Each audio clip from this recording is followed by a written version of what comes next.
Introduction by members. Madam Clerk. Introduction of bills. Orders of the day. Government House Leader. Thank you, Chair. Honourable Speaker, in this main chamber, I call continued committee of the whole Bill 28, Forest Amendment Act, and in the Section A Douglas Fir Room, I call continued committee of the whole Bill 22, FOIPA Amendment Act. Committee chairs.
Calling the Committee on Bill 28 to order.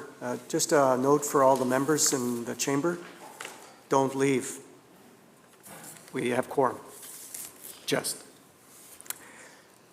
Member from the Chaco Lakes. Thank you, on 18. Yep. Thank you. That's what I was hoping that you would say. And so I think I remember last time we were talking about this special purpose area. There's a lot more to be said about the special purpose area when I think we get to section 62 or something like that. And so I think for now, I don't have any other questions on this, except, well, I shall wait till I get to 19 to ask the question. Thank you. Shall Clause 18 pass? So ordered. Clause 19, the Chaco Lakes, please. Thank you, Honourable Chair. In 19, it delegates the powers through the Chief Forester in writing, and I'm just wondering, these special purpose areas, are they going to be designated by the Minister, or by the Chief Forester, or by the Chief Forester's office and designated to somebody else?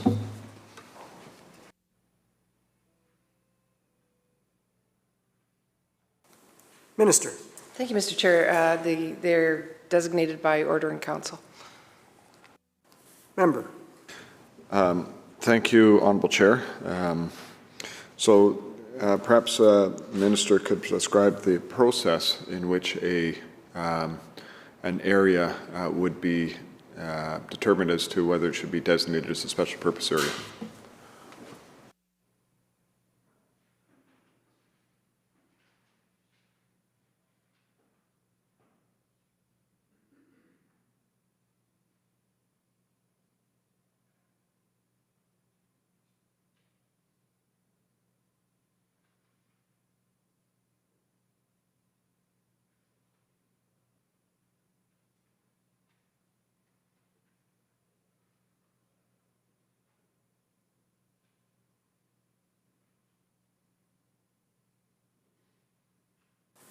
Minister. Thank you, Mr. Chair. And I just want to make sure I introduce my staff that's with me first. I've got Melissa Sanderson, the Assistant Deputy Minister of Forest Policy and Indigenous Relations. Then Peter Jacobson, the Executive Director of Compensation and Business Analysis. Tim Vogel, the Director of Compensation and Business Analysis, and Leslie Scowcroft, our Director of Legislation, and Ryan Monroe, the Senior Legislative Analysis. So, okay. So just so through you, Chair, to the member, so the member knows the special purpose area, all of the questions that the member is referring to, that's all contained in Clause 62. This clause under section or Clause 19, all it is adding a new section that allows the Chief Forester to delegate powers and duties under the Act to ministry employees. Chakulix. Thank you, Honourable Chair. You mentioned quorum. I don't think we actually have quorum at the moment. Thank you. We have quorum now. Chakulix. Thank you, Honourable Chair. And the reason for asking the previous question is obviously as areas get designated as we get into that. And maybe there's a better section to be asking this question of. Maybe we should wait till we get to 62 with regards to it. But I'm just curious in terms of that. When I saw the authority of the Chief Forester's Office, maybe I should just ask, what role does the Chief Forester's Office play in this designation?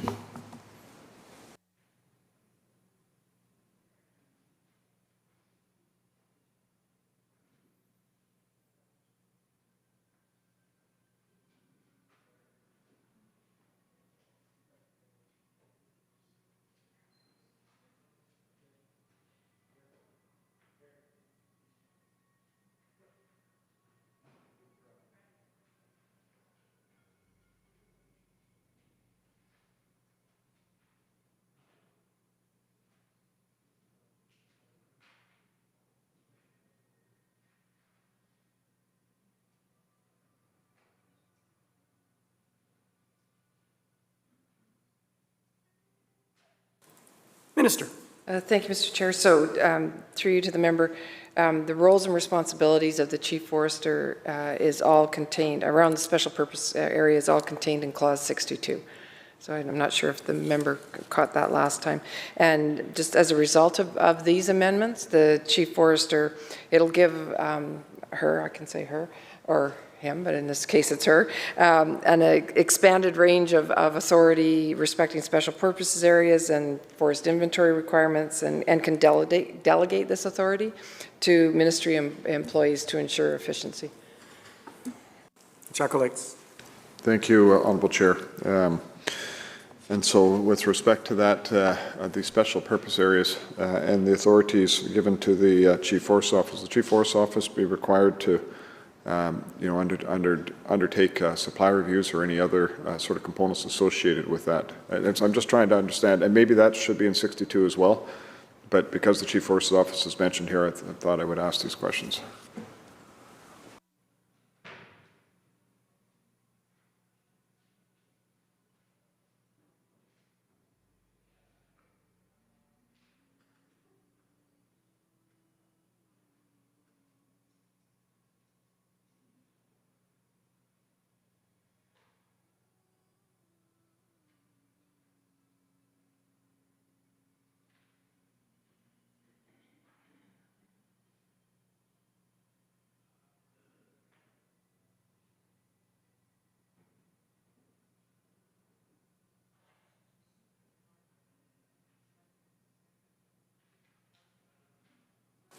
Minister.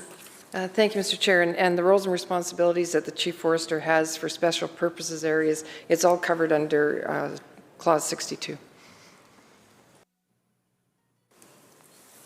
Shall 19, Clause 19 pass? Aye. So ordered. Shall Clause 20 pass? Aye. So ordered. Shall Clause 21 pass? Aye. So ordered. Shall Clause 22 pass? Aye. So ordered. Shall Clause 23 pass? Aye. So ordered. Does the member from the Chaco Lakes have a specific clause he's looking for? Keep going. Shall Clause 24 pass? Aye. So ordered. Clause 25 pass? Aye. So ordered. Shall Clause 26 pass? Aye. So ordered. Shall Clause 27 pass? Aye. Turn the page. Shall Clause 28 pass? Aye. Shall Clause 29 pass? Aye. Shall Clause 30 pass? Aye. Shall Clause 31 pass? Shall Clause 30, so ordered on Clauses 29, 30, 31. Shall Clause 32 pass? Aye. So ordered. Shall Clause 33 pass? Aye. So ordered. Shall Clause 34 pass? Aye. So ordered. Shall Clause 30, on 35, the Chaco Lakes. We're on such a good roll here.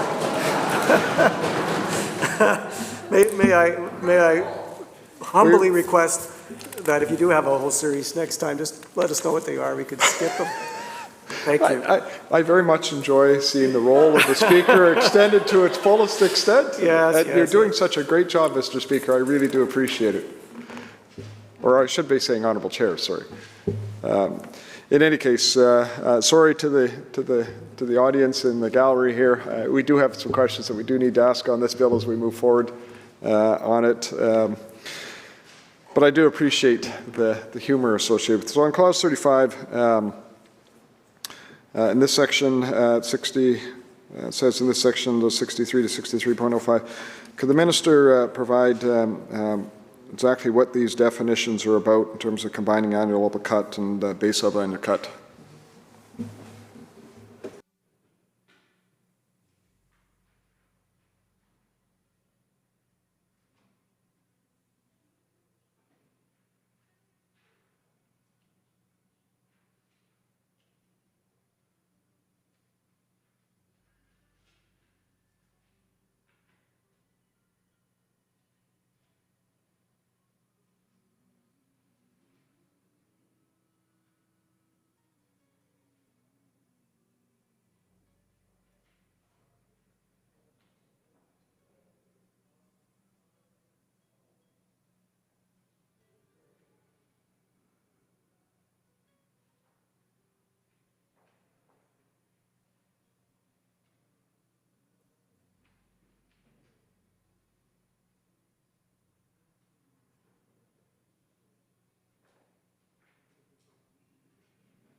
Minister, and just to note that introductions today was the longest in our history at 52 minutes. Just a little trivia for a future Trivia Pursuit game. I recognize that. It was 54 minutes. Yeah, 52. Anyway, Minister.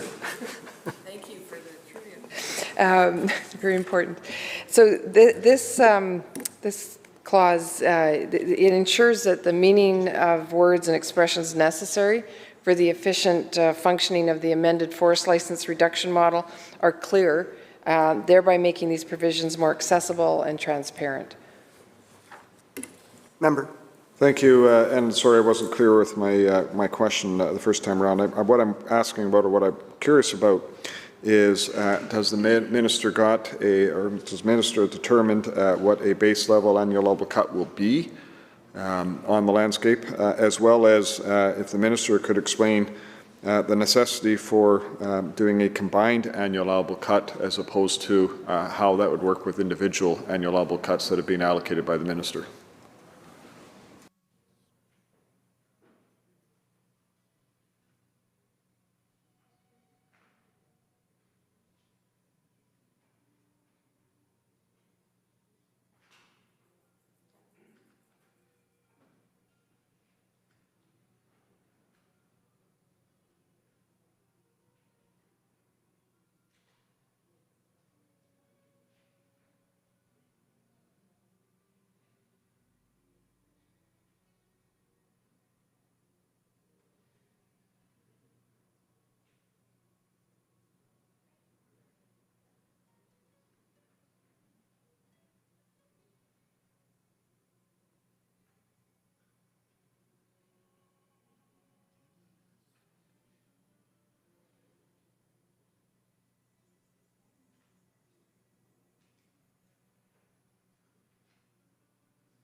Minister.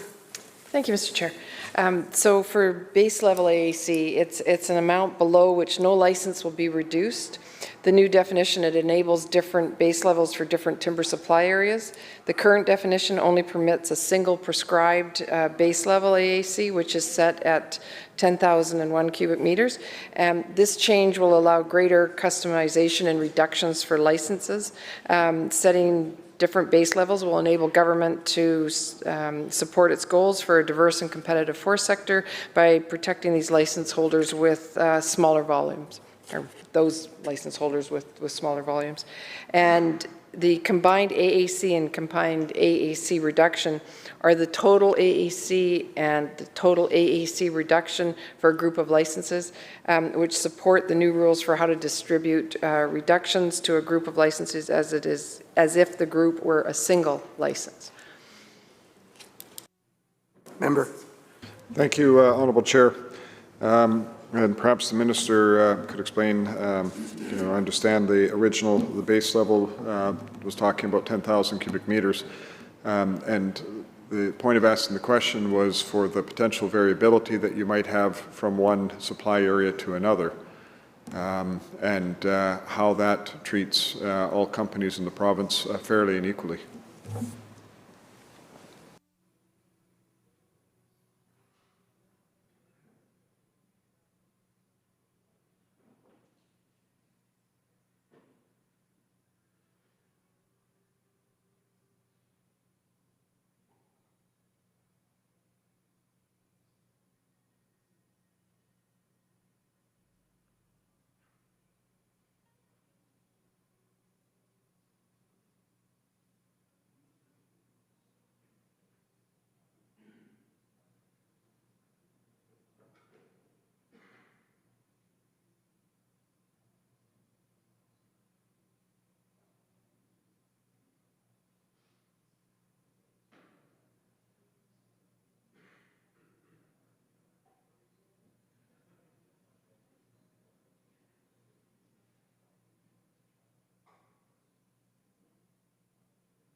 Minister.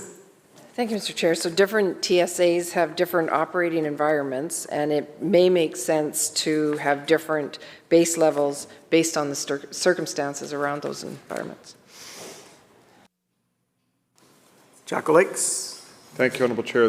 I understand the rationale the Minister has given. I'm just wondering if there's any potential ramifications of not treating all companies that operate in the province equally.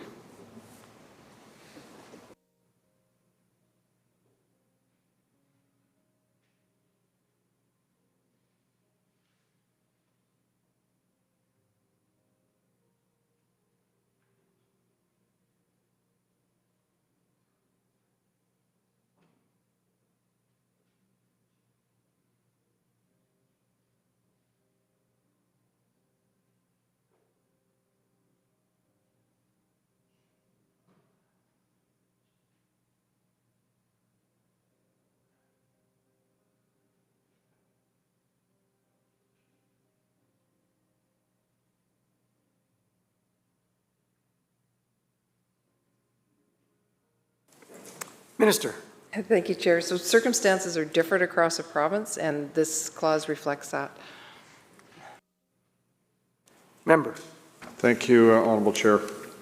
In terms of the combined annual allowable cut, there is a wide variety of variation out on the landscape with companies that may have amalgamated cut, companies that may have partial control over other companies that have cuts.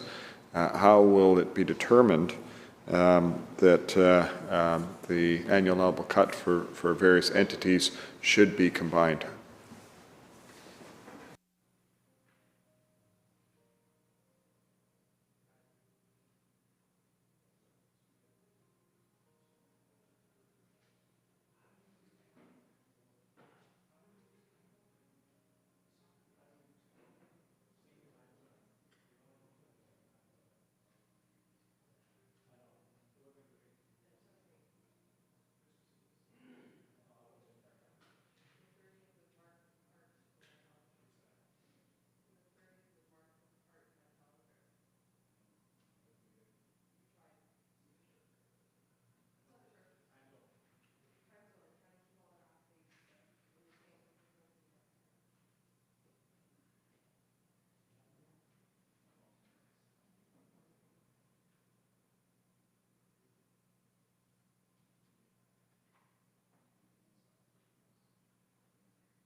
Minister? So by enabling the grouping of licenses and their associated volumes held by the same or related persons ensures that the AAC reduction model is proportionate. So those with more volume in the same timber supply areas will carry a greater proportion of the reduction than those with less. Member on 35. Thank you, Honourable Chair. And I know we're wandering into Section 37 in terms of those questions. And I guess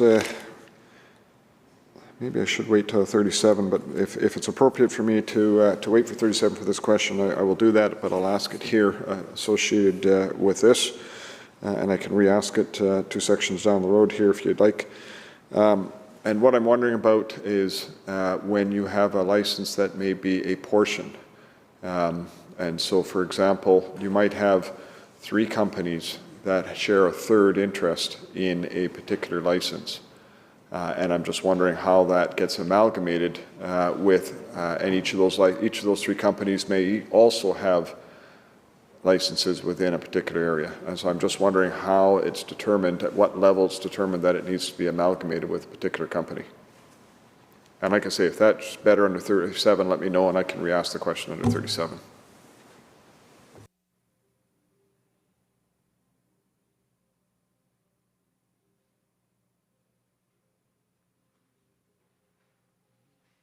Minister? Thank you, Chair. So all this section does is set out the definitions. So that would be a better question under a different clause. 37. Shall clause 35 pass? Aye. So ordered. Shall clause 36 pass in the Chaco Lakes on 36? Thank you, Honourable Chair. I'll certainly be glad when this pandemic is over and we no longer require to wear masks. Under Section 36, it says, if the allowable annual cuts determined for a timber supply area is reduced under Section 8 for any reason other than a reduction in the area of land in the timber supply area. the municipal may reduce the annual allowable cuts of the licensees in the timber supply area. I'm curious as to why that excludes a land disposition within a supply area.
Minister? Thank you, Chair. So this is 100% consistent with the existing clause in the Forest Act, and it's so this doesn't need to change. Member? Thank you, Honourable Chair. It is put in as text in here as opposed to just being referenced to the original Forest Act, but I'm just curious because obviously if volume is reduced in an area, there's only sort of two ways volume can be reduced within a supply area. Either there's a determination by the Chief Forester in a timber supply review that there is less volume in an area because of, reduction from pests or fire or other types of things that happen in terms of volume available, or the area of a supply area is reduced, which has an impact obviously on the timber supply within an area. And so I'm just wondering why this excludes an area reduction. The other reason, of course, for asking that is special purpose areas are defined as an area that will be extracted out of a timber supply area, which obviously will have an impact on the available timber that needs to be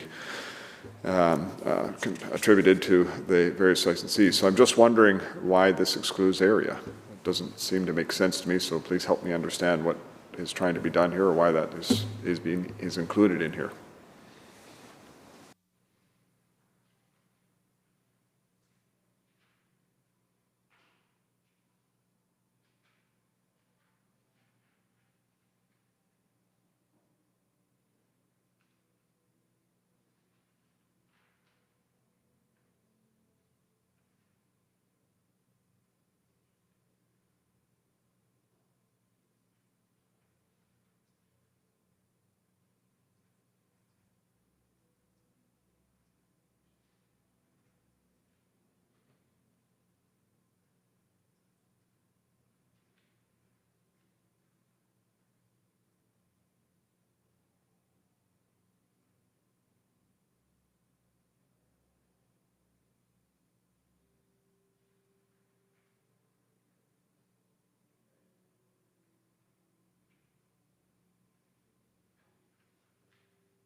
Minister. Thank you, Chair. So there's no intention to make significant changes to Section 8. The amendments were drafted to align with the current framework, and a reduction in the area of land is not a Section 8 decision, and it is not part of the AAC determination process. So for industry, this is business as usual. Chaco Lakes. Thank you, Honourable Chair. Okay. I think I understand what the Minister is saying. A reduction of land would lead to a reduction in volume, and it's not until we trigger the reduction of volume that it gets calculated through to reduction across. So that's fine. It's not the land itself that triggers it. It's once the volume is determined in terms of the reduction, I suppose, that triggers these measures. So I'm good with 63 at this point. Oh, sorry. Shall Clause 36 pass? So ordered. Chaco Lakes on 37. Honourable Chair.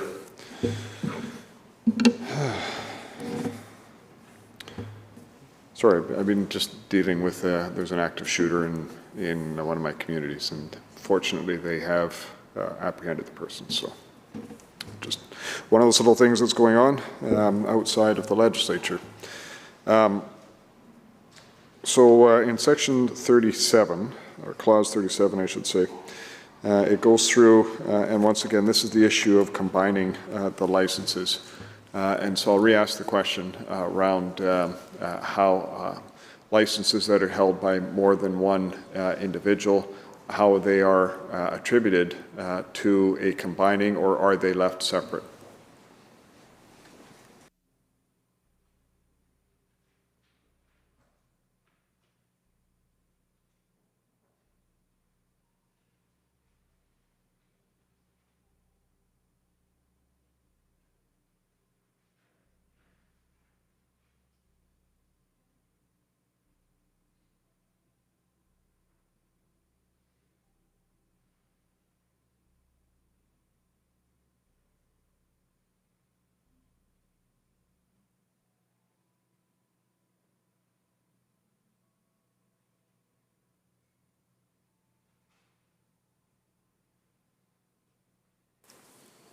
Minister. Thank you, Chair. So enabling the grouping of licenses and their associated volumes held by the same or related persons ensures that the AAC reduction model is proportionate. So those with more volume in the same timber supply area will carry a greater proportion of the reduction than those with less volume, or as staff are fond of saying, everybody doesn't get the same haircut.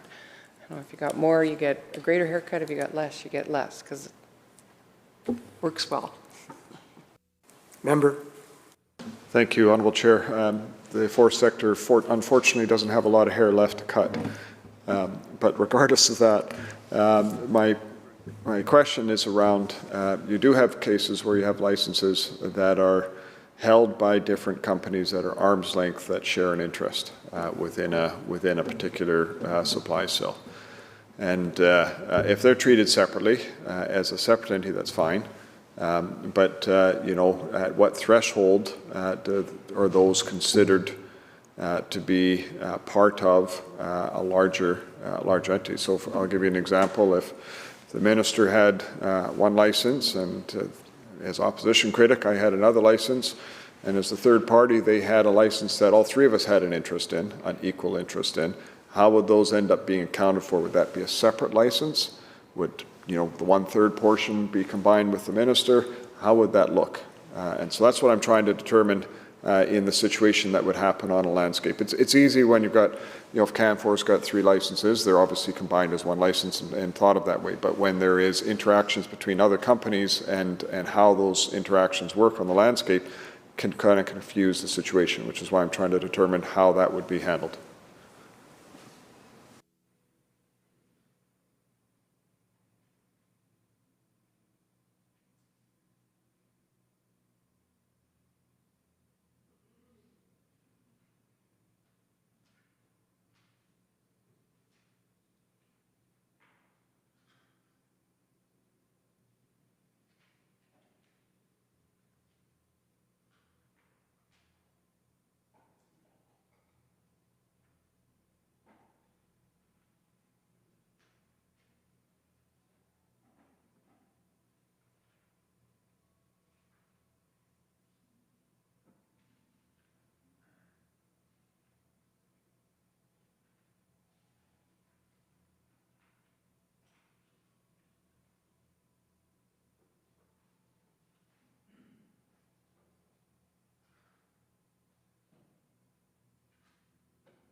Thank you, Chair. So it's based on who actually holds the license. And so in reference to the member's example, if three separate people held a license, that license would be, there would be a joint partnership agreement. And so the joint partnership agreement would hold the license. Member? Thank you, Honourable Chair. So the joint partnership agreement would hold the license, but obviously that's not arm's length. If it's individual A and individual B and an individual C that are part of that license, which is why I'm asking about it, because this is the combining of licenses is when it's if the minister hold a license and the minister's husband would hold, or child or nephew or relation held a license, that's not necessarily at arm's length. They would end up being combined. And that's my understanding of what it says in this act. And if that's not the case, it's fine. And so that's why I'm wondering, because you could be in a situation where companies decide they want to form third parties to hold licenses, to share those licenses, to share the ownership of those licenses, to be able to have wood that is not necessarily combined together with their original license. So you might end up in those situations on landscape, which is why I'm asking how those situations be handled. If that's, and so if I understand the minister correctly, I think what the minister has said, that would be a separate entity, even though the individual owners that are associated with that third party would or could potentially also have other licenses that would still be considered a third party or not combined. And so that's the question I'm trying to get to, because we could end up seeing companies in the landscape say, oh, I know how we can get around some rules. Let's just do a whole bunch of deals and shuffle things around, and so that you end up with 30 licenses on an area through transactions as opposed to 2 licenses on an area.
Minister. Thank you, Chair. So the minister has the authority to consider these issues and make groupings. And the framework also requires that notice be served on group license holders, and it provides also for reconsiderations. And if a license holder feels the grouping is inaccurate, and they can appeal that and provide information as to why they feel it's inaccurate, and then requires the minister then to provide written reasons for why the determination was confirmed or reversed. Chakulix. Thank you, Honourable Chair. One other question that comes to mind with this, Minister's said a number of times that the higher volume, the larger the haircut. But you know, when we go through and look at the formulas, and I've got a question as to why the multiple formulas, but we'll get to that in a minute.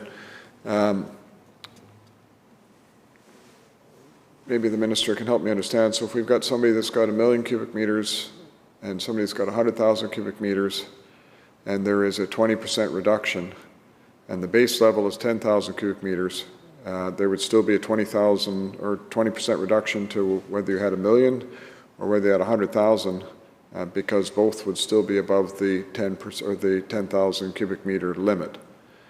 And so I'm just wondering how the minister describes that as being an equal haircut when if it's a 20% reduction, it's a 20% reduction to the volume. It's an equal reduction to both in terms of the percentage of loss.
Minister.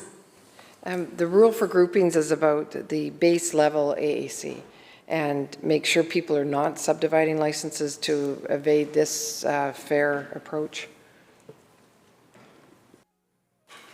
On 37, Chakulix. Thank you, Honourable Chair. And sorry, but that wasn't the question I asked. The minister described that those that have more get a larger haircut than those that have less. Excluding the base level, 20% reduction is still 20% reduction. So if it isn't that, I'd like to know. If it is that, I'm fine. You know, I just want to make sure that I understand that if somebody's got 1 million cubic meters and somebody's got 600,000 cubic meters and somebody's got 100,000 cubic meters, they're all going to be reduced by 20%, assuming the base level stays at 10,000 cubic meters. Minister, Yes, that's accurate. Chuckalix. Thank you, Honourable Chair. No, I just needed to make sure that was clear, because my perspective of a larger haircut is somebody getting 25% and somebody only getting 15%. So I just wanted to make sure that was what the minister was saying. So in the rest of Section 37, there are 4 sets of formulas which are identical in terms of formulas. Could the minister explain how the interaction between each of these formulas is to be applied?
Minister. Thank you, Mr. Chair. So the same formula is applied through multiple steps to ensure the reduction is distributed fairly. So for equation 1, it's in relation to the grouped licenses. Equation 2 is there because there could be some remainder of AEC because of the base levels. So that equation, will deal with that under equation 2. Equation 3, we now have to assign AEC to each license within that group. And then equation 4 distributes anything that's left, any of the remainder that needs to be distributed. Member. Thank you, Honourable Chair. And as I think about that, I think that makes sense to me. I'm a little confused about the remainder and how exactly the remainder ends up being determined, because if there's a reduction, there's a percentage reduction. I'm not sure how you get a remainder, but I'm certainly not going to be stumped on that. I don't think it's that big an issue to spend time on. But I do wonder, in terms of the allocation, which as it gets distributed, historically there has been an amount of volume that has not been distributed within timber supply areas. It's kept in reserve within the Ministry of Forest. And so I'm just wondering whether or not, when there is reductions in areas, whether or not any of that reserve within the Ministry of Forest would be first call for those reductions, or whether or not that would be distributed, any reductions would be distributed, including what might be left in reserve that is unallocated within the ministry.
Minister. Thank you, Chair. So the Forest Service Reserve would be reduced proportionately if there is an AAC reduction.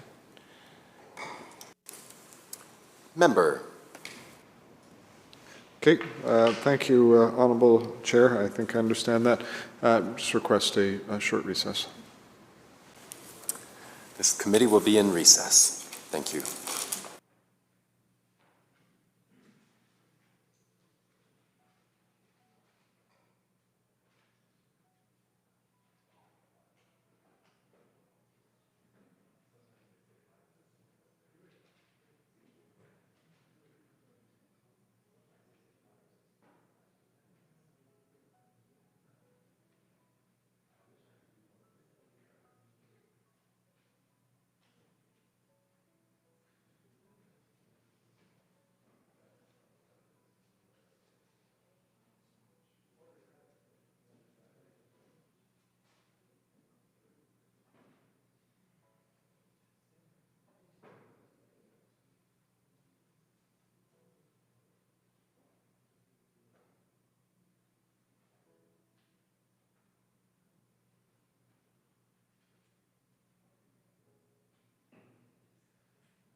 All right, thank you, members. Draw the committee back into session. Committee on Bill 28, for those who are just joining us, the Forest Amendment Act 2021, and we are on Clause 37. Shall Clause 37 pass? So ordered. Shall Clause 38 pass? Just getting there. So ordered. 15, all right, thank you. Shall Clause 39 pass? So ordered. Shall Clause 40 pass? So ordered. Shall Clause 41 pass? So ordered. Shall Clause 42 pass? So ordered. Shall Clause 43 pass? So ordered. Shall Clause 44 pass? So ordered. Shall Clause 45 pass? So ordered. Shall Clause 46 pass? Member for Nechako Lakes on Clause 46. Thank you, Honourable Chair. Got on another good roll there. So in Clause 46, we're talking about the forest inventories, and I see there's a definition of recreation resource and visual resource as part of the inventories that need to be collected. Historically, I've been involved in obviously in visual quality objectives and setting those out, laying those on the landscape, those, and also recreational areas on the landscape in terms of laying them out where they are. So I'm just kind of wondering why those need to be, identified as part of an inventory as opposed to a feature that's within an inventory.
Minister. Thank you, Chair. So these definitions support the new requirements regarding forest inventories that are being introduced by this bill.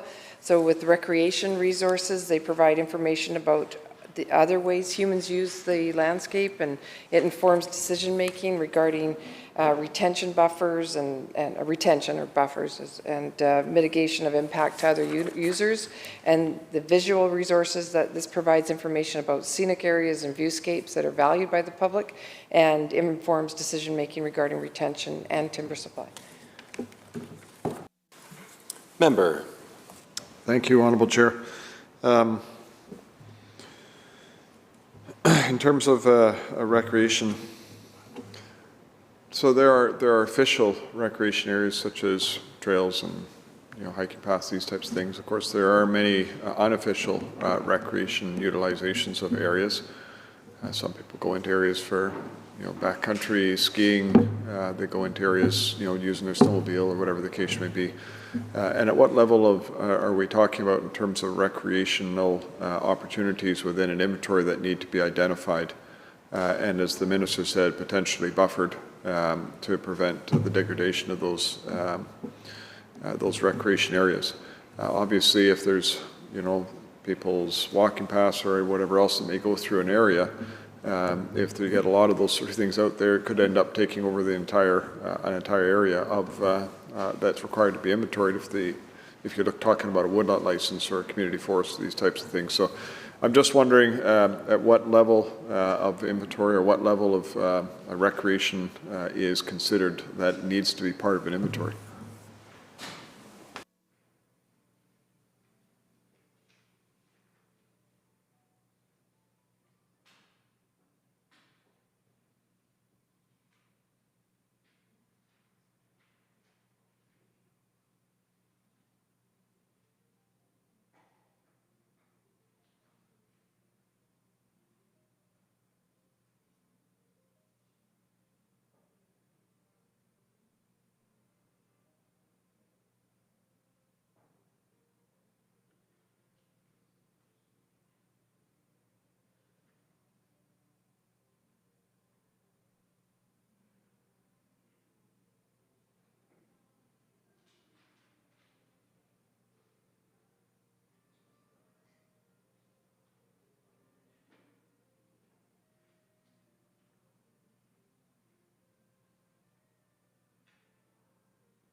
Minister. Thank you, Mr. Chair. So inventories must include sufficient information about a forest resource, for example, a recreation resource, to allow a professional forester to assess impacts that the following would have on forest resources: timber harvesting, road construction, use, maintenance, and deactivation of roads, wildfire, disease, and insect infestation.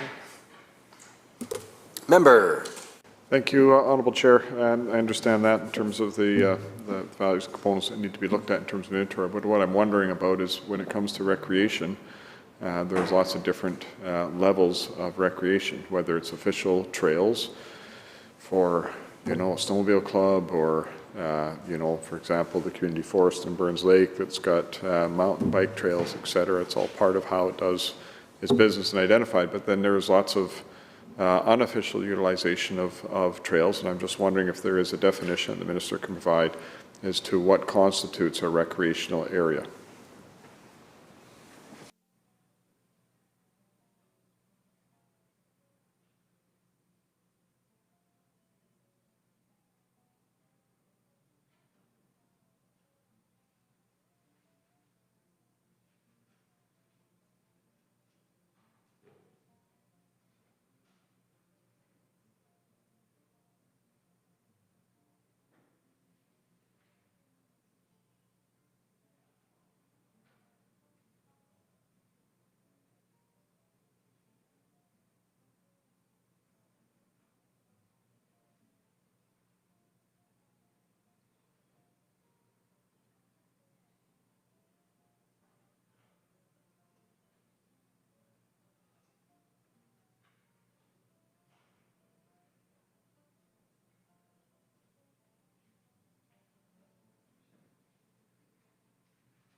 Minister.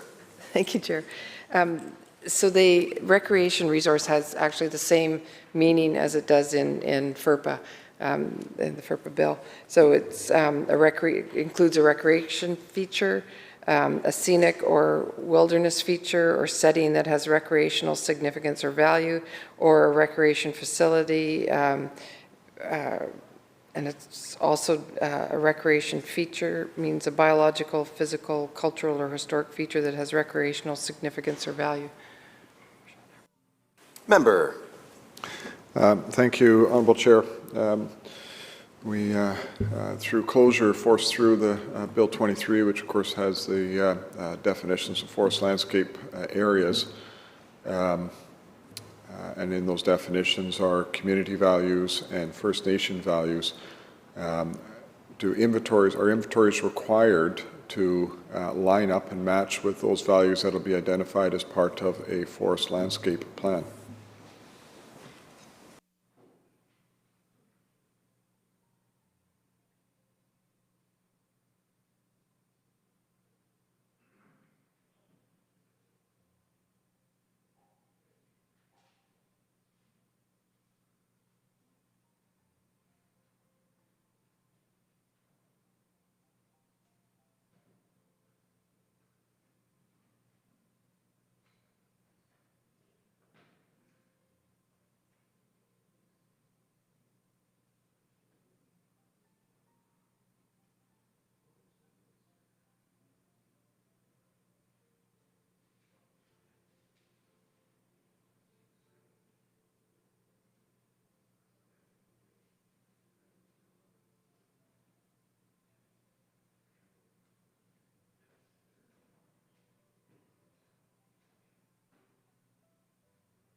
Minister. Thank you, Chair. So the inventory will be to the standard of a forestry professional and will support decisions about the management of resources and values under FERPA and the forest landscape plans.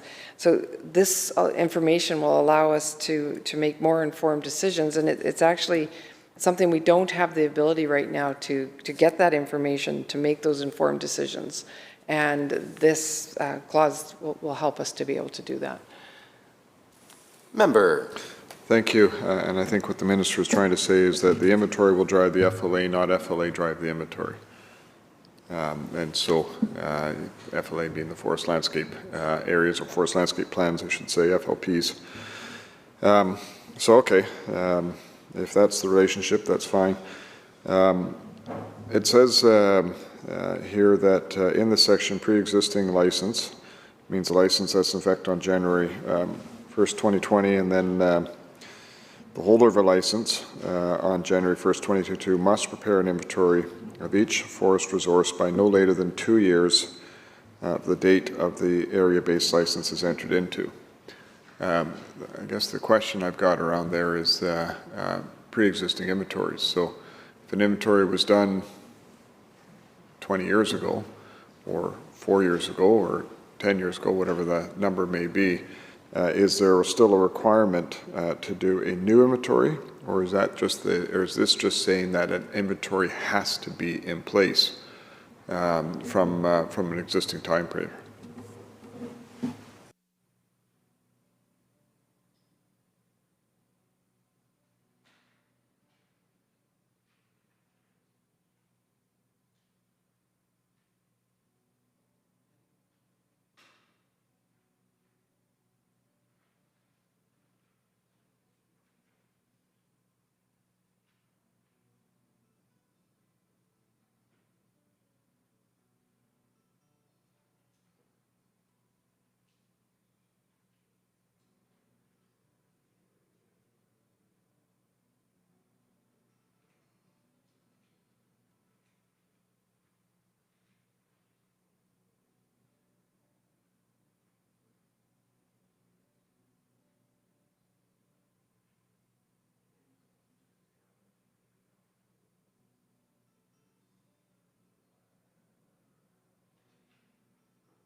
Minister.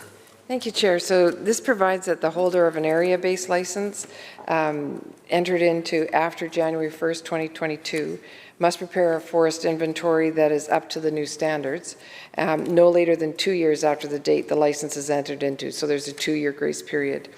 It also provides that pre-existing community forest agreements, so First Nation and First Nation woodland licenses and woodlot licenses, have to prepare an inventory of forest resources no later than January 1st, 2026. So that's a 4-year grace period, and they have to prepare that inventory up to the current standards. Member. Thank you. So I just want to make sure I heard the minister correctly. So the minister say for new licenses, that's what's required, or for pre-existing licenses, that's what's required. So for example, the minister talks about a woodlot license. For a pre-existing woodlot license, must prepare an inventory by no later than January 1st, 2026. But if an inventory has already been done, let's say it was done in 2018, does it have to be redone? Or at what point can historic inventories be utilized to meet this requirement?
Minister. Thank you. So the first clause that I read out was for new holders, and the second one was for pre-existing. And regardless, they all have to make sure that they do their inventory up to the current standards. And so for the pre-existing, that's a 4-year grace period. I think that's sufficient.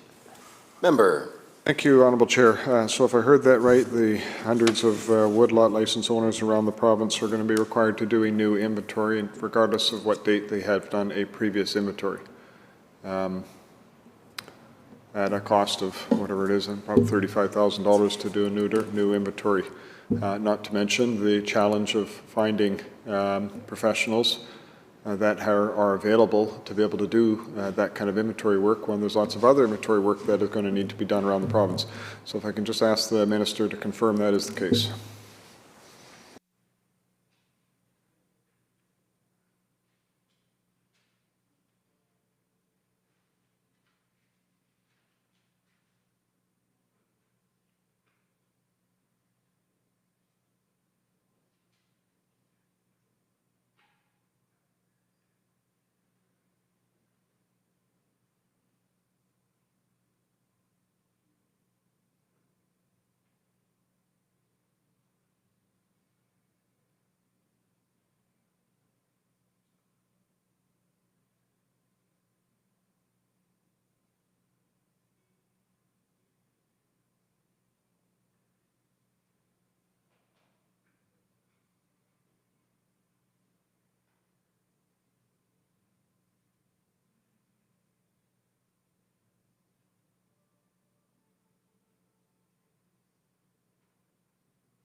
Minister. Thank you, Chair. So to the member's question, you can use existing inventory, but this may need to be updated to the new standards. This is updates are often done after significant events such as wildfires. Just to the member's question, this is about transparency. This is about ensuring that government has the information it needs about what the forest inventory is on Crown land. This is, I think, what people are asking government to have that information, and we don't have the ability to do that now. This gives us the ability to do that, and it is forest practice standards. Member. Honourable Chair, I'm a little frustrated with the Minister's answer. I understand the need to report this out to the Ministry to collect the data to get it in there. We'll get into that. What I'm asking is a real simple question. Do existing woodlot license owners, community forest owners, and other area-based tenures, are they required to do a new inventory because of this act? Or is their existing inventory enough that can be turned over to the Chief Forester's office as required by this act? Minister. I don't know why the answer I gave isn't explanatory. You can use existing inventories, but you may need to update. So it depends on the circumstances. Some people might need to update, some people might not. Some people might have already provided that information, but this will make it a requirement. So they may need to. They can use existing inventories, but they may need to update so that they update to the new standards. Member. Thank you, Honourable Chair. So just to paraphrase what the Minister said, this Act does not put in a new requirement to do inventory. The inventory is based on other information, whether it needs to be updated or not, which is fine. That's all I'm trying to understand with this in terms of the dates and in terms of that requirement. Moving on, the Chief Forester may specify information that must be included in an inventory of a resource area other than the obvious things that go in, and I'm just wondering what other information the Chief Forester may require.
Minister.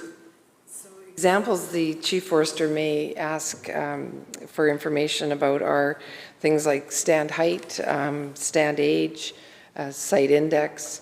So this gives the chief forester flexibility so that she can acquire the information that she needs.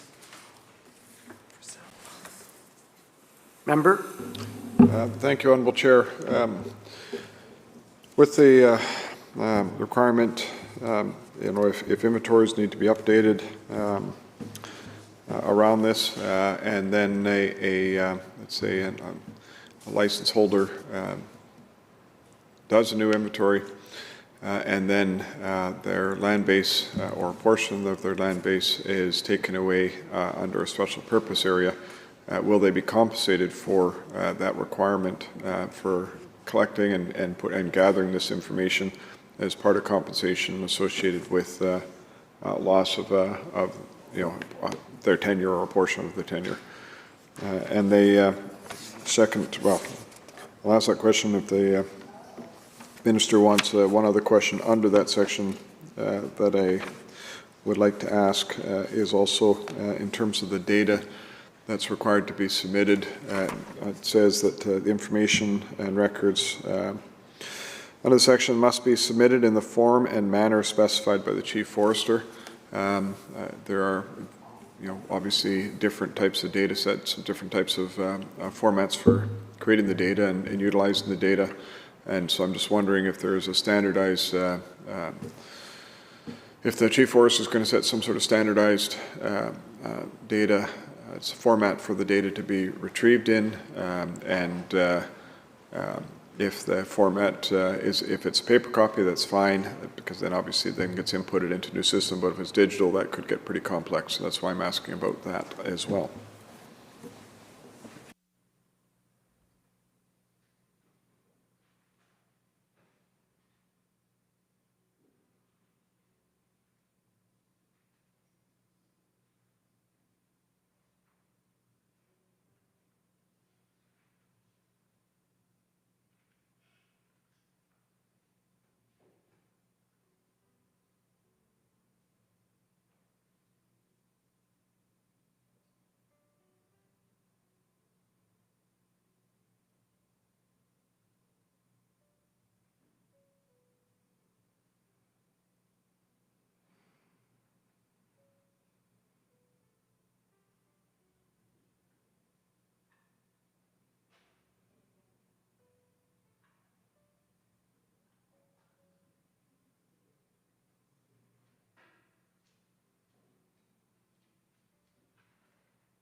Minister.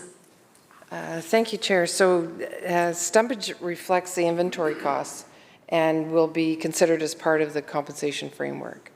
And the Chief Forester, and in answer to the second question, the Chief Forester may request records in a standardized format, such as the existing provincial standards, and any professional forester would understand those standards. This is just part of doing business.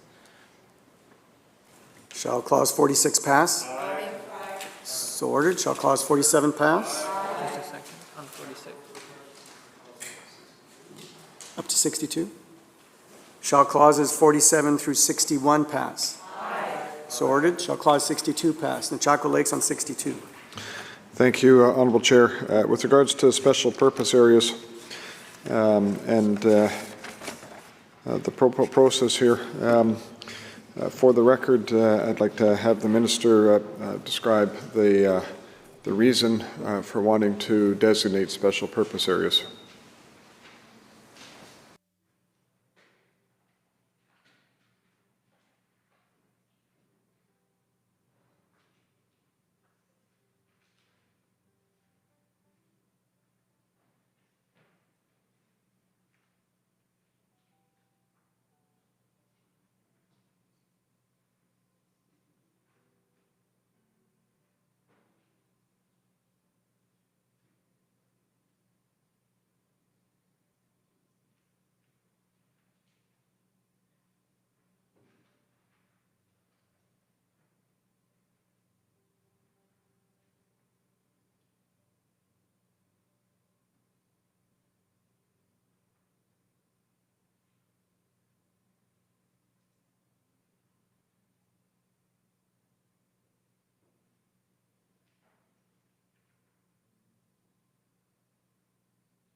Minister. Thank you, Chair. So the Amendments, they establish this new tool called the special purpose areas, which will enable areas to be designated for specific purposes. And this is not a carte blanche authority. These are enabling tools, and we intend to work with Indigenous nations, stakeholders, and communities when using these tools. The legislation does not require government to use these tools. They're intended to provide flexibility to address different situations on the land base. And this tool, it builds on what is currently in the Forest Act. For example, in the current framework, areas can be deleted or removed from a license for an access purpose. For example, like a right-of-way for a highway, or a non-timber production purpose like a park or a conservancy. This is similar to what can be done under the current framework, but clarity is provided about the process to do these things. The new legislation will also allow for tenure to be redistributed to support reconciliation with First Nations, support the market pricing system, and support communities. Jocko Lakes. Thank you, Honourable Chair. And I'm curious. Start off. There's many questions that I have under this in terms of the special purpose area, but perhaps I'll start with this one. For volume or area that is designated as a special purpose area for the purposes of potentially transfer, or not potentially, but for transferring to a BC timber sales, is the intent then to shore up BC timber sales in areas where they're less than 20% of the current AEC within a particular supply area?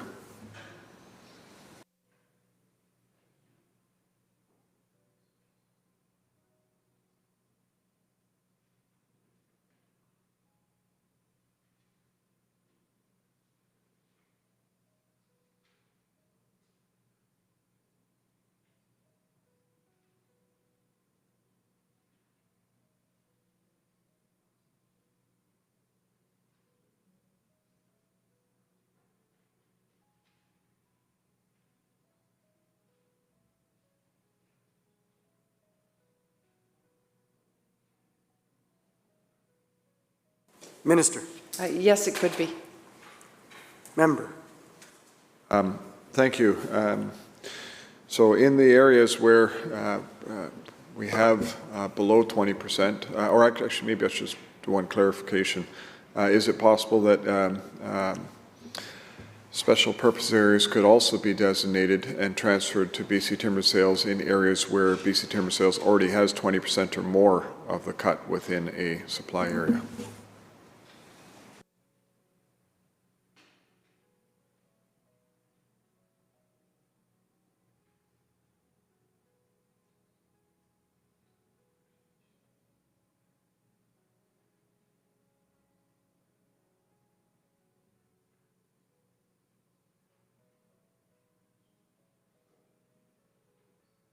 Minister. Thank you, Chair. And this is a tool, and we will use it where it would be needed. Member. Thank you, Honourable Chair. What I'm trying to understand is where it will be needed. So perhaps the Minister could provide some definition of where it will be needed.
Minister.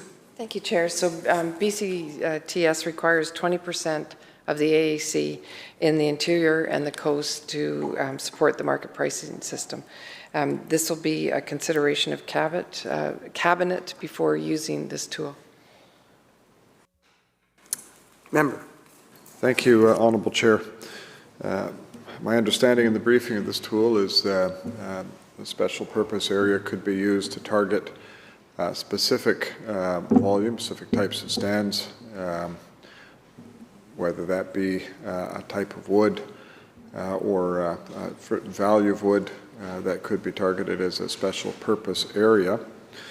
The concern I have is if an area is added to BC timber sales in terms of their volume, that area will not necessarily be representative of the cut or the profile within a supply area, which then could skew the results of BC timber sales. And so this is why I'm asking the questions about the area that goes in, and so or the area that could be designated under a special purpose area.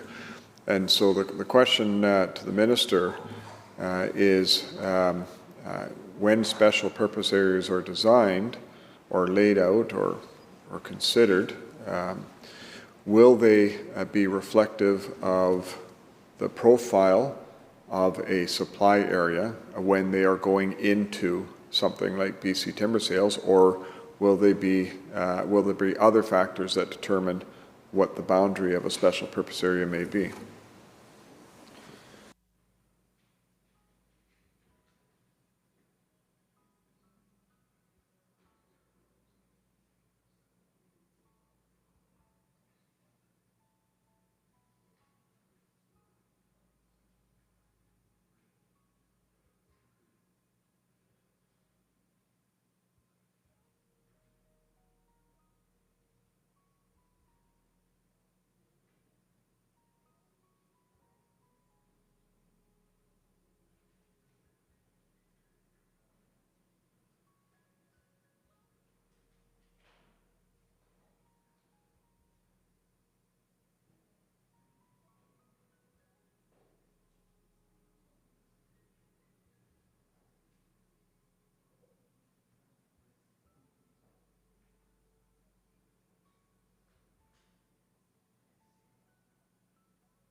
Minister.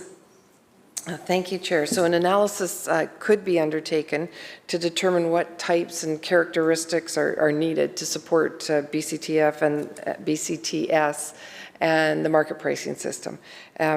A special purpose area may be used to fill a gap to ensure BC timber sales can sell across the profile. Chaco Lakes. Thank you, Honourable Chair. My concern is that you'll end up in a situation where desirable wood, high-value wood, will be targeted under a special purpose area. And if that high-value wood is then transferred into BC timber sales, it would skew the purpose of BC timber sales in terms of meeting market pricing, the market pricing system. And so I'm looking for an assurance from the Minister that that scenario will not occur under the use of a special purpose area.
Minister. Thank you, Chair. So BCTS will focus on representativeness as per their mandate. Member. Thank you, Honourable Chair.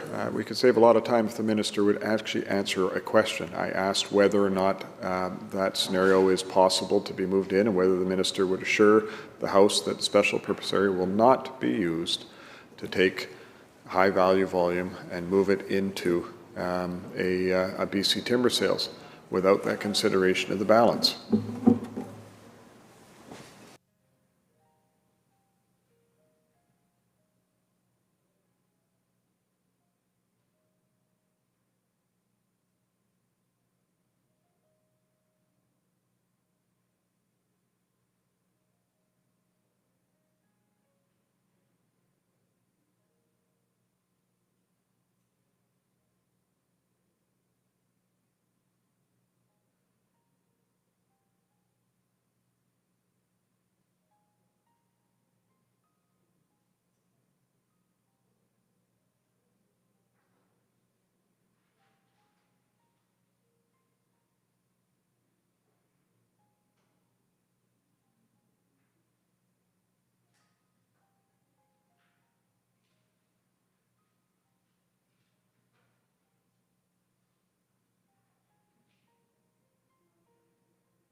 Minister. Thank you, Mr. Speaker. So BCTS's job is to sell representative timber, which is a mixture of high and low quality to set a fair market price, fair market standard in BC. And this amendment does not change the mandate of BC timber sales. Member.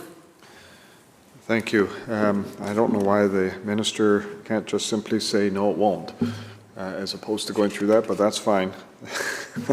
The minister could go through this, I suppose, in any way she wants to answer the questions. That's her prerogative. In terms of defining a special purpose area for the rationale of treaty-related measures or other intermeasures or economic measures for First Nation, is the area that would be considered for a special purpose area, is that brought forward by First Nation, or is it determined by First Nation of an interest they have and then brought forward by the ministry as to what might be available? I'm asking that specifically because I am interested in knowing the process by which a First Nation would be engaged in an area that might be identified as a special purpose area.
Minister. Thank you, Chair. So just to clarify through you to the member, we need to just clarify, is the member asking about 182, number 2A on page 125? Just trying to figure out where in the bill the member's question. Member. Thank you. Under 182 on page 25, it does say treaty-related measures, intermeasures, or economic measures. So an area of Crown land may be designated as a special purpose area for any of the following First Nation purposes. And so I'm trying to determine what process would be done to identify a particular area, whether that's driven by First Nations, whether it's driven by government, or how that's done.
Minister. Thank you, Chair. Okay, so treaty land disposal is set out in the treaty process, and the special purpose area would be used to set out a clear process for deleting the harvesting rights associated with the treaty land, and licensees would be compensated. Member. Thank you, Honourable Chair. I'm actually not talking about treaty land.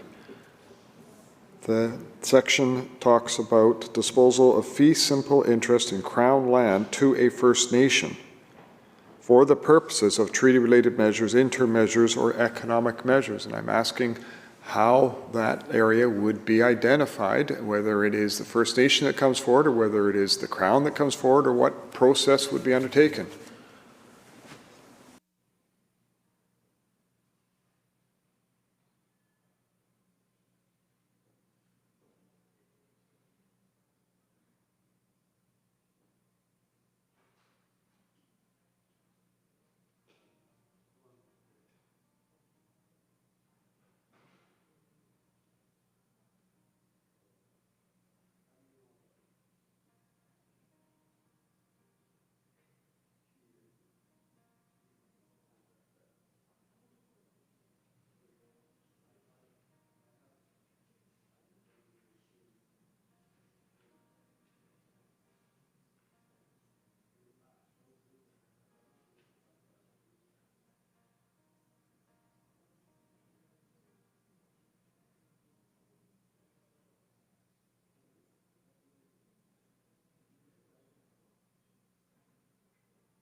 Minister.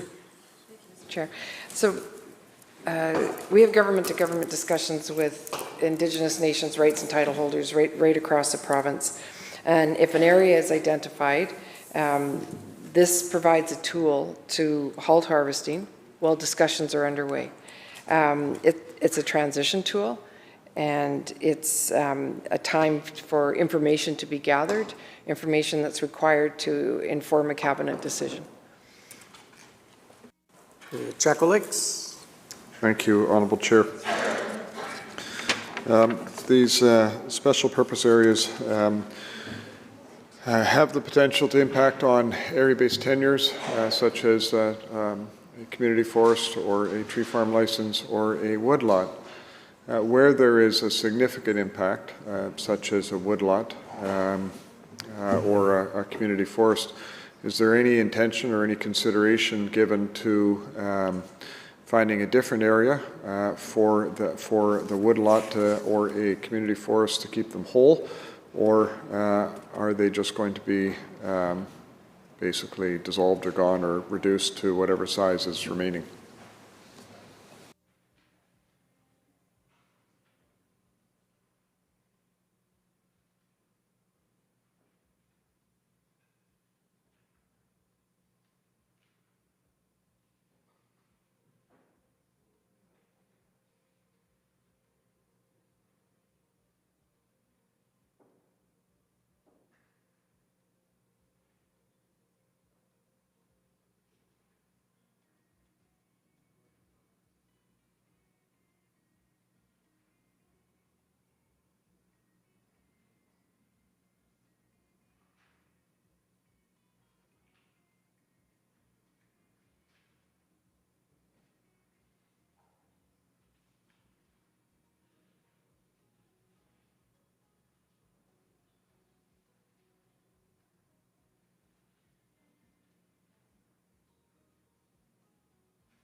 Minister. Thank you, Mr. Chair. So as part of using this tool, that could be a consideration as that the member was referring to, and it's really not one size fits all, and that's what's really good about introducing this the Special Purposes Act, all these amendments is that it respects there are differences, it respects there's differences right across the province, so it acknowledges that there's not one size fits all, so it would give an opportunity to do as the member is suggesting. It could. Member. Thank you, Honourable Chair. My understanding is this bill creates the opportunity for a special purpose area to be created, but it doesn't define the ability for a minister to take additional area to be able to be added to a woodlot license or a community forest, other than utilizing the area that is defined from the special purpose area.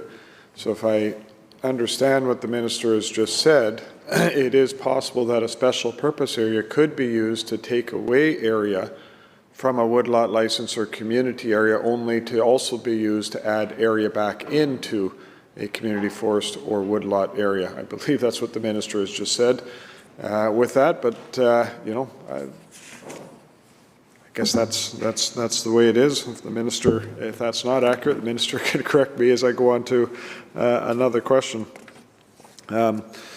There is many areas across this province that have significant archaeological values, archaeological concerns for varying purposes. Is there a requirement for the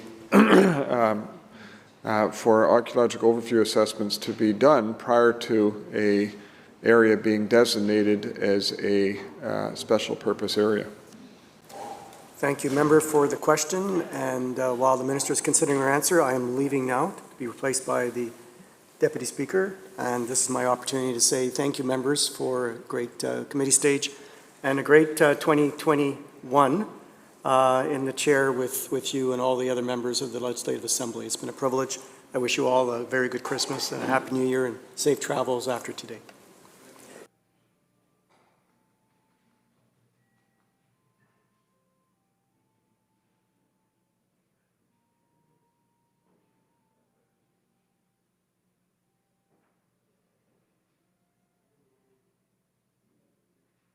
I will take this opportunity to wish the same to the Assistant Deputy Speaker.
Minister. Thank you, Mr. Chair. So what the SPA does is it deletes a licensed area for a new purpose. And archaeological assessment could be required for that new purpose. Member. Thank you, Honourable Chair. And the purpose for asking that, of course, was with regards to stuff going in, but it's okay. We won't worry about going any further than that. We're running out of time, and at the rate the Minister's answering, I might be lucky to get maybe 2 or 3 more questions in, even though they are relatively simple questions. So maybe I'll start as we go through this section, which of course is about 30 pages long, thereabouts. There is a wide range of issues and questions and clarification that is needed associated with special permit areas. So what I maybe want to try to do on this, I might jump around a little bit, but I want to get to asking a couple questions on compensation relating to special purpose areas, and in particular, when it says here, the meaning on page 46 on the whether it's a forest license or a tree farm license, a woodlot license, etc., there is a period of time, 15 years or 25 years, from the time the license is signed. Of course, those licenses are renewed every so often, and so I just need to confirm that the date at which compensation would be considered with the amount of time left in the license is from the date of the previous renewal and not the date of the original issuing of the permit or of the license.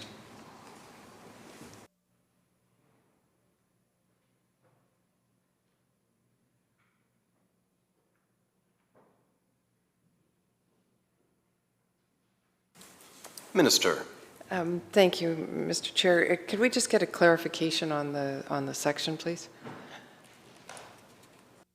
I mentioned we're on section 62 still, and on the bottom of page 46 of the bill, under 227, when it talks about the 2 licenses, it's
Minister.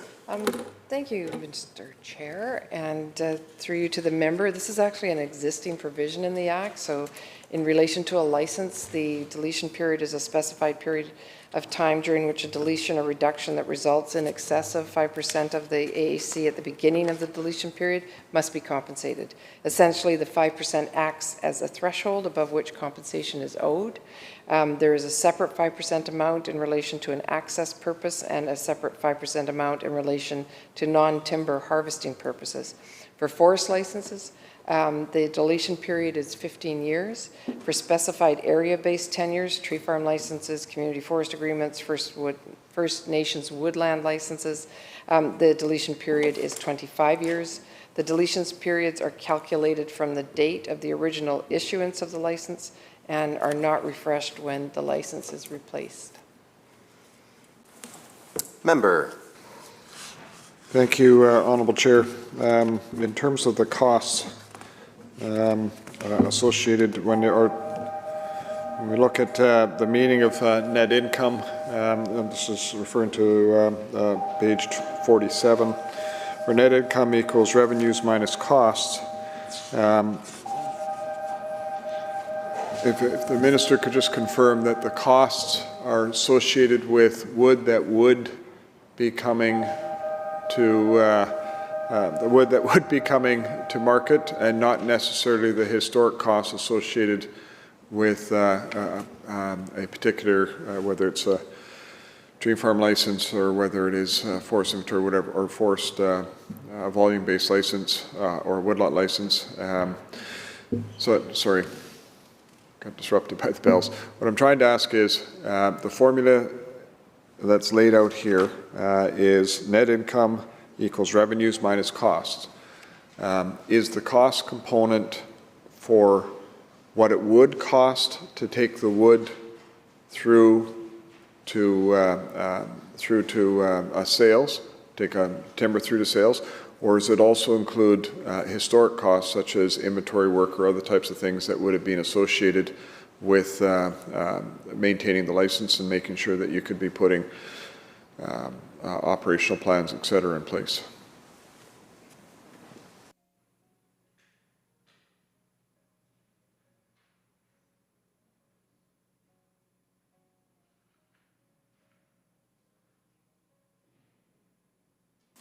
Minister. Thank you, Chair. So there's, I was just trying to find the section, 228. It sets out a list of costs associated with the harvest and sale of the timber that will be taken into account for determining net income. So that's stumpage, overhead, constructing and deactivating roads, felling, yarding, loading, transporting, sorting and scaling timber, silviculture obligations, export and brokerage fees. Member. Thank you, and I thank the Minister for reading what was in the bill. The question I had for the Minister is whether or not any historic costs, for example, associated with getting wood to being able to be harvested, there's significant costs, whether it's doing archaeological review assessments, whether it's putting operational plans in place, or whatever the predecessor of it was called. Doing inventories, all of that kind of work that is required, whether it's a volume-based tenure or an area-based tenure potentially, or otherwise. And so I'm just trying to get an understanding if it is, we're talking about standing wood going forward, that is compensated for and the cost associated with that, or whether it is including of all the costs that's led up to that point as well as the costs going forward.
Minister. Thank you, Mr. Chair. So historic costs such as inventory and other forest management costs are recognized in the stumpage system.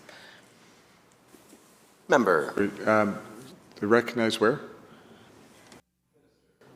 Minister. In the stumpage system. Member.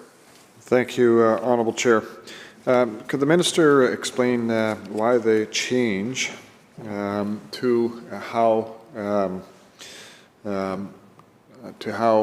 licensees, or I guess licensees would be compensated? Like, there was a previous way, and this is obviously a new way, and can the Minister explain why there was this shift?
Minister.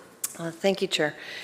So net income is the potential revenue that could be earned by selling harvested timber in the market minus the cost required to harvest and sell the timber and operate the tenure. It is a court-tested and widely accepted valuation method used by government in the majority of compensation entitlements. In short, this is the potential revenue loss that a licensee holder will forego for the remaining term of their license because of a reduction in harvesting rights or a modification to or cancellation of a cutting permit. So the net income approach has been used since 1993. It's been the approved valuation framework by the majority of decisions in BC, and this has been done by policy. The amendments put these rules in legislation to ensure clarity, consistency, and transparency. Member.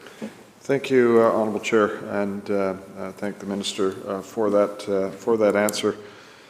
And I do have a question about the role of Cabinet, if any, in those decisions. But I mean, we're at a place here, Mr. Speaker, we're on Bill 28. We have very little time left. Even to ask one question may not even get an answer because of the time remaining. But if I'm correct, we're going to be cut off here in about 4 minutes, in terms of this bill, in terms of debate on this bill, because of the closure motion, or the time allocation motion that has been put in place. And that creates a big challenge, as you know, we are a few pages in to 50 pages or thereabouts just to one section of Bill 28, and there's still obviously a lot of other sections in this bill to go for discussion. And quite frankly, it's a shame that we're in this situation, that such impactful legislation such as Bill 23 and Bill 28 have been rammed through this House without giving it the appropriate time to be able to debate this. I mean, Bill 28 was brought in just a week and a half ago and introduced into this legislature. Hardly given time to even read it before it even came up to second reading for debate on this bill and discussion on this bill. And this combined with so many of the other the bills and the Bill 23 as well as previous bills, the deferrals, all of this that the ministry has done on forestry and on the changes in forestry, making us the highest cost producer in this province, and there has been no analysis. There has been no analysis in terms of Bill 28, in terms of the section that we're debating. I am asking a question with regards to this. I suppose the Minister can interfere if she'd like. Minister? Ask point of order if there was a question. Members have up to 15 minutes to deliver a question in this process. Thank you. Member. Thank you, Honourable Chair. I recognize I still have 12 minutes to get a question to the Minister, and I will get a question to the Minister if time is permitting me to get a question. But we're in a situation here where we're seeing these changes come in. This bill come in, Bill 23 come in, the deferrals come in, all of this sort of stuff has thrown a tremendous amount of upheaval with no analysis, no work that's been done in terms of what will happen to the sector. I just got an email here from the independent wood producers, and I know I can't use this in here, so I'll just put this down. The Independent Wood Producers Association, which combines the doubling of the tariffs combined with the deferrals and Bill 28 and other things that say it's killed any opportunity for investment in value added. As a government, this is not my words. This is the words of the pretty people who actually produce these value-added sectors, these value-added products. And I know this government has had a priority that they wanted to see more value-added, and it's a shame to see this. And we're in a situation here where we have an opportunity to debate Bill 28. We have an opportunity to debate Bill 23, to be able to try to bring some clarity, some understanding in terms of what these bills are trying to do, other than the political line that comes out. But the unfortunate reality is, when industry looks at this, They make decisions about where they're going to invest. We heard today, Interfor looked at all these things that are happening and said, we're not investing in British Columbia. We have no interest in investing here. We're going to invest in other jurisdictions. And the minister can heckle and be disrespectful in this legislature if she wants to during committee stage. That is not the practice of this thing, but the minister can go ahead and do that if she'd like. But the reality is we've got tremendous challenges, you, and I have a lot member. more to be saying about this, and unfortunately I'm being cut off by it because Thank you, honourable of, member. It because being of closure. 4:30 p.m., pursuant to the time allocation motion adopted by the House on Tuesday, November 23rd, the committee will now proceed to final clause-by-clause consideration of Bill 28. In accordance with the time allocation motion, I will now put the question on the remaining clauses of the bill. Members, a division on the remaining clauses in the title cannot be called, but in accordance with practice recommendation number 1, members may indicate passage on division. With that, we shall proceed. Shall Clause 62 pass? Aye. On division. Shall Clause 63 pass? Aye. On division. Shall Clause 64 pass? Aye. Shall Clause passes. Shall Clause 65 pass? Aye. Shall passes. Shall Clause 66 pass? Aye. Shall Clause 67 pass? Aye. Shall Clause 68 pass?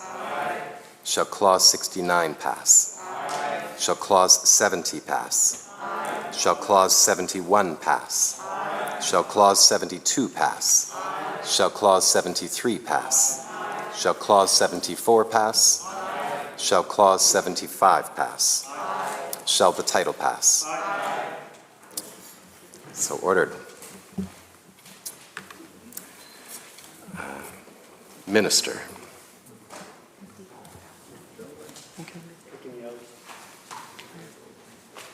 I move the committee. Minister moves that the committee rise and report completion without amendment. Okay. I move that the committee rise and report completion of the bill as well without amendments. Members have heard the question. All those in favor indicate aye. Aye. Thank you, members. This on division, I understand. Thank you. Thank you, members. This committee now stands adjourned.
Committee Chair. Thank you, Honourable Speaker. Committee reports Bill 28 complete without amendment. When shall the bill be read third time? Government House Leader. Now, Mr. Speaker. Members, the motion is third reading of the bill, Bill number 28, Forest Amendment Act 2021. All those in favor indicate aye. Aye. Oppose? Motion carried. Division has been called.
Madam Clerk.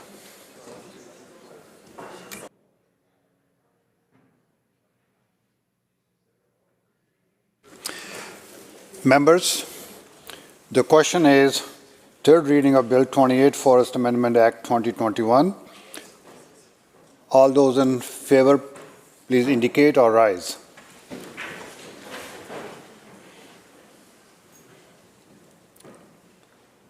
Thank you. Be seated.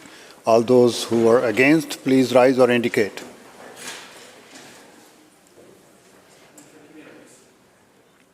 Thank you. Please be seated.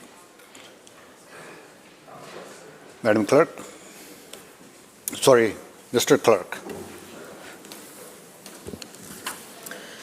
Those voting aye: Chandra Herbert, Walker, Simons, Popham, Malcolmson, Bear, Mark, Callan, Kang, Baines, Dean, Cullen, Ma, Chow, A. Singh, Russell, Starchuk, Anderson, Bailey, Lohr, Alexis, Routley, Whiteside, Heyman, Conroy, Farnworth, E.B. Dix, Osborne, Fleming, Rankin, Sharma, Routledge, Patton, Sandhu, Elmore, Brar, Begg, R. Singh, Deeth, Sims, Green, Chant, Leonard, Coulter, Glumac, Yao, Dykeman, Mercier, and Firstenow, 50. Those voting nay: Letnick, Klovchuk, Wilkinson, Rustad, Kylo, Watt, Dirksen, Merrifield, Kirkpatrick, Shapitka, Banman, Ashton, Cadieux, Halford, Millibar, Bond, Taggart, Stone, Davies, Oakes, Morris, Stewart, and Sturdy, 23. Bill has passed. Bill 28, Forest Amendment has been read third time and has passed.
Committee Chair. Honorable Speaker, Section A reports Bill 22 complete with amendment. With the amendment.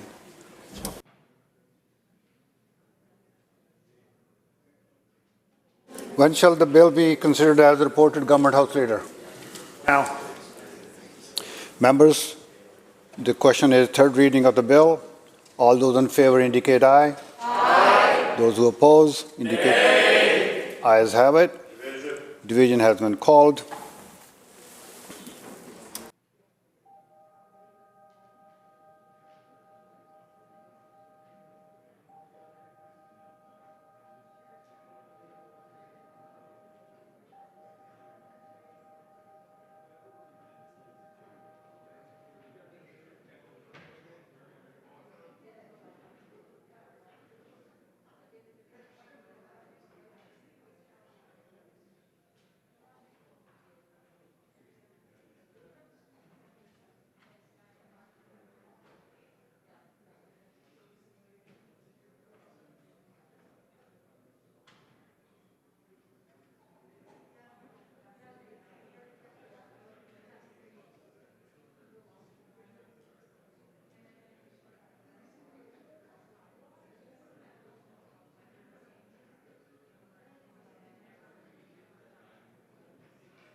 Members, the question is the third reading of Bill number 22, Freedom of Information and Protection of Privacy Amendment Act 2021. All those in favor, please rise or indicate.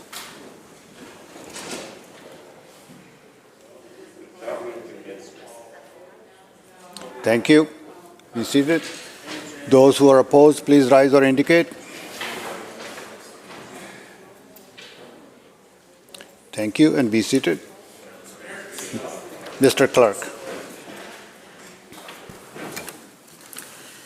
Those voting aye, Chandra Herbert, Walker, Simons, Papa, Malcolmson, Bear, Mark, Callan, Kang, Baines, Dean, Cullen, Ma, Chow, A. Singh, Russell, Starchuk, Anderson, Bailey, Lore, Alexis, Routley, Whiteside, Heyman, Conroy, Farnworth, E.B., Dix, Osborne, Fleming, Rankin, Sharma, Routledge, Padden, Sandhu, Elmore, Brar, Begg, R. Singh, Deeth, Sims, Green, Chant, Leonard, Coulter, Glumac, Yao, Dykeman, and Mercier 49.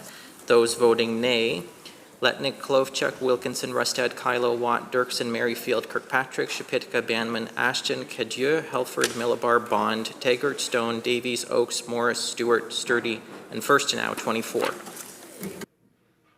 Motion has passed. Members, Bill number Bill 22, Entitled Freedom of Information and Protection of Privacy Amendment Act 2021, has been read third time and has passed.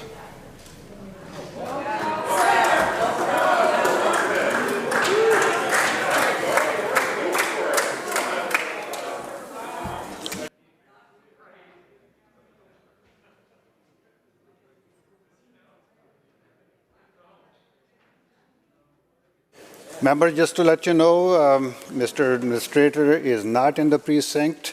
He's on his way, so we'll be having about short recess. And as soon as he arrives, we will bring the members back. House will be in recess now.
Honorable members, calling the House back to order.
Protected Areas of British Columbia Amendment Act 2021.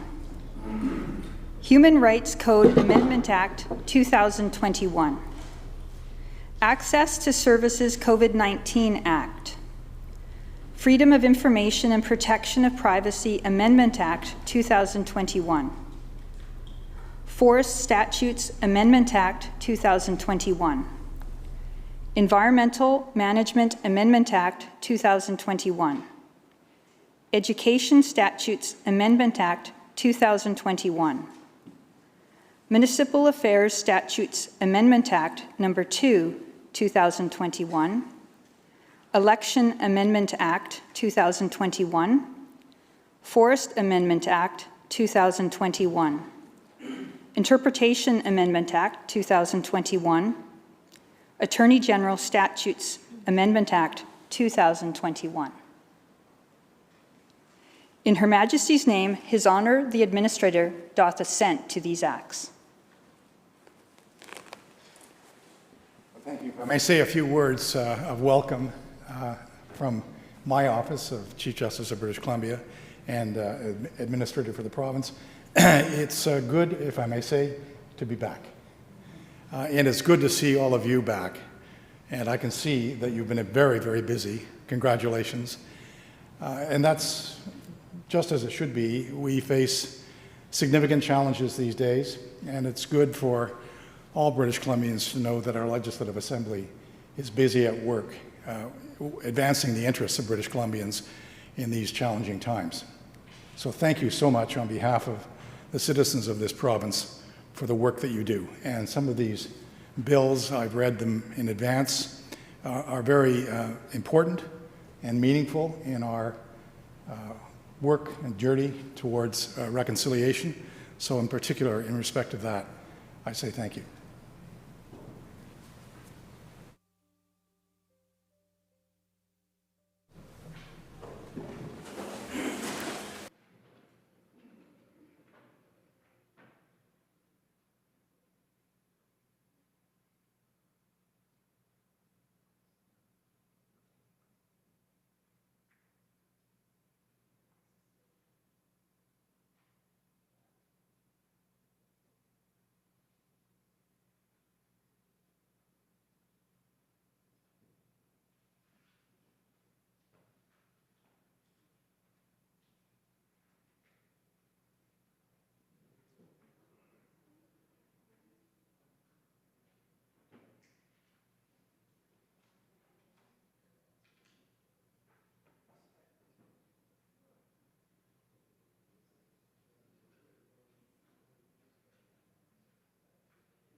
Government House Leader.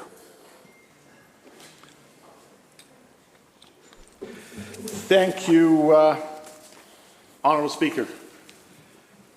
I move that the House at its rising do stand adjourned until it appears to the satisfaction of the Speaker after consultation with the Government that the public interest requires that the House shall meet, or until a Speaker may be advised by the Government that it is desired to prorogue the second session of the 42nd Parliament of the Province of British Columbia. The Speaker shall give notice to all members that he is so satisfied or has been so advised, and thereupon the House shall meet at the time stated in such notice and, as the case may be, transact its business as if it had been duly adjourned to that date and time.